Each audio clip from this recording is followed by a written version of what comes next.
ఏలూరు జిల్లా చింతలపూడి పట్టణంలోని బోయగూడెం గ్రామంలో స్థానిక ఎస్టీ హాస్టల్ వెనుక ఉన్న కాలనీలో నివసిస్తున్న ప్రజలు రోడ్డు, కరెంటు, వీధి లైట్ల సమస్యలతో తీవ్ర ఇబ్బందులు ఎదుర్కొంటున్నామని తమ ఆవేదన వ్యక్తం చేశారు. ఈ సందర్భంగా కాలనీవాసులు మాట్లాడుతూ కాలనీలో ఇప్పటి వరకు సరైన రోడ్డు లేకపోవడంతో పాటు వీధి లైట్లు, కరెంటు సదుపాయం కూడా లేకపోవడంతో రాత్రి వేళల్లో తీవ్ర ఇబ్బందులు ఎదుర్కొంటున్నామని తెలిపారు. ఈ సమస్యలపై ఎన్నిసార్లు సంబంధిత అధికారులకు వినతిపత్రాలు ఇచ్చినా ఇప్పటి వరకు ఎలాంటి చర్యలు తీసుకోలేదని వాపోయారు. రోడ్డు లేకపోవడంతో వర్షాకాలంలో బురదలోనే నడవాల్సి వస్తుందని, పాములు, తేళ్లు వంటి ప్రమాదకర జీవులతో కలిసి జీవించాల్సి వస్తుందని చెప్పారు. ఈ విషయాన్ని అధికారులకు తెలియనిసార్లు తెలియచేసిన రోడ్డు నిర్మాణం చేపట్టకుండా వాయిదా వేస్తున్నారని ఆరోపించారు. ఇబ్బందులు తట్టుకోలేక కాలనీవాసులే తమ సొంత ఖర్చులతో ఒక్కో ఇంటి నుండి సుమారు 5,000 రూపాయలు సేకరించి రోడ్డు వేయించుకున్నామని తెలిపారు. అయితే ఆ రోడ్లు రాళ్లు రప్పలతో నా పేరు లక్ష్మి అండి. మాది చెట్టువరగూడెం పోయే రోడ్డుకి ఎస్టీ హాస్టల్ వెనకాల బోయగూడెం కాడ మాకు రోడ్ లేదండి. రోడ్ లేదని చాలా సార్లు తిరిగా, ఎమ్మెల్యే చుట్టూ తిరిగి ఒకసారి ఎమ్మెల్యే గారు కూడా వచ్చారండి. వచ్చి 5 రోజులకి రోడ్డు పోస్తామమ్మా, మా కరెంట్ కూడా లేదండి. చాలా దూరం నుంచి కరెంట్ లాగాం మేము.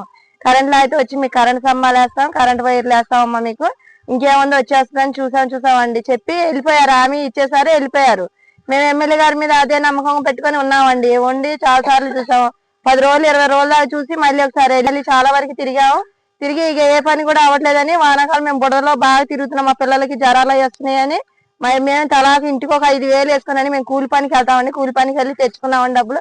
అవి తెచ్చుకొని తలా ఒక 5,000 వేసుకొని ఈ రోడ్డు పోపించుకున్నామండి. ఈ రోడ్డు ఇలా పోపించుకున్నాం. అయినా సరే పాతిళ్ళ మట్టి పోసారు కాబట్టి రాడ్లే గుచ్చుకున్నాయండి. పిల్లలు పడిపోతే పిల్లలు బాగా దెబ్బలు తగులుతున్నాయండి. మరి ఈది లైట్లు లేవండి, కరెంట్ లేవు, ఈ స్తంభాలు లేవండి. మాకు ఇంటింటి ఇల్లులు కట్టుకున్నాం, మరి ఇంటి పన్నులు కడుతున్నాం, పంపు బిల్లులు కడుతున్నాం, కానీ మాకు ఒక ఈది లైట్లు వేయట్లేదు, కరెంట్ వేయట్లేదండి. ఒక రోజు కరెంట్ ఉంటే ఒక రోజు కరెంట్ ఉండట్లేదు. మరి అలాగే ఆ దోమలు గుట్టి అవి గుట్టి ఇదిగోండి పిల్లలకి జ్వరాలు వచ్చేసినాయండి. చిన్న పిల్లలకి, వాళ్ళకి, పెద్దోళ్ళకి, చిన్నోళ్ళకి జ్వరాలు, దగ్గులు, జలుబులతో బాధపడుతున్నామండి మేము. మరి మాకు ఈది లైట్లు వేయాలని, మరి కరెంట్ స్తంభాలు వేయాలని, మాకు మరి వేసి ఈది లైట్లు వేయాలని, ఈ రోడ్డు గురించి కూడా కొద్దిగా సిమెంట్ రోడ్డు కూడా పోయాలని మేము ఎంతగానో ఆశిస్తున్నామండి. మరి ఎమ్మెల్యే గారి గురించి కూడా మేము చాలా వరకు చూసామండి, వేస్తారని. ఇప్పుడైనా మరి మా గురించి స్పందించి మరి ఎమ్మెల్యే గారు. మాది నా పేరు గోకవరపు సుబ్బలక్ష్మి సార్. మా Chintalapudi ST hostel Boyagudem Tettuvaragudem road sir. మాది హాస్టల్ వెనకమాల మాదండి. అక్కడ మేము గత 15 సంవత్సరాల నుంచి ఉంటున్నాం సార్ మేము. కానీ మాకు రోడ్ల సౌకర్యం లేదు, కరెంటు కూడా లేదు సార్ మాకు. మేము ఎంతమందికి చెప్పినా కానీ మొన్న ఎమ్మెల్యే గారు కూడా వచ్చారు సార్. వారం 10 రోజుల్లో అవుతుందని అన్నారు. అయినా సరే వాళ్ళు పట్టించుకోలేదు సార్. మళ్ళీ ఎవరో రావట్లేదు, చేయట్లేదు. మేము స్తంభాలు అయితే మేము డబ్బులు ఎక్కడ నుంచో తీసుకొచ్చి స్తంభాలు ఇచ్చారు. మేము 1500 ఇచ్చి ఒక్కొక్కళ్ళం ఇంటికి 1500 కాడికి ఇంటికి కరెంటు స్తంభానికి 1500 ఇచ్చి మేము పాతి ఇచ్చుకున్నామండి. అవి కూడా మంచిగా పాతలే సార్. మేము అలాగే రోడ్డుకు కూడా బురదలో నడవలేక మా పిల్లలు మేము బాగా ఇబ్బంది పడుతున్నాం. దాని గురించి మేము పాతిళ్ళ మట్టిని తలా 5,000 వేసుకొని కూలి పని చేసుకుని వచ్చి తలా 5,000 వేసుకొని వచ్చి అలాగే పోసుకున్నాం సార్. రాళ్లు గుచ్చుకుంటున్నాయి, అంతా ఇటుక రాళ్లు పెద్ద పెద్ద బండలతో వేసుకుని ఉన్నాం సార్. దాని మీద కొంచెం ఏదన్నా మాకు సాయం చెప్తారేమని అనుకుంటే ఎవరు కూడా ఎవరు మమ్మల్ని పట్టించుకోవట్లేదు సార్. మేము చాలా ఇబ్బందుల్లో ఉన్నాం. ముసలోళ్ళు, ముడుగోళ్ళు, పిల్లలు అందరం ఉన్నాం సార్. మేము పక్కన చెరువు కూడా ఉంది, మళ్ళీ హాస్టల్ దగ్గర వేస్ట్ వాటర్ ఇవన్నీ కూడా మాకు ఇబ్బంది అవుతుంది సార్. మేము దాని గురించి మీకు ఎంత ఇన్ఫార్మ్ చేసినా ఎవరో మాకు ఇవ్వట్లేదు సార్.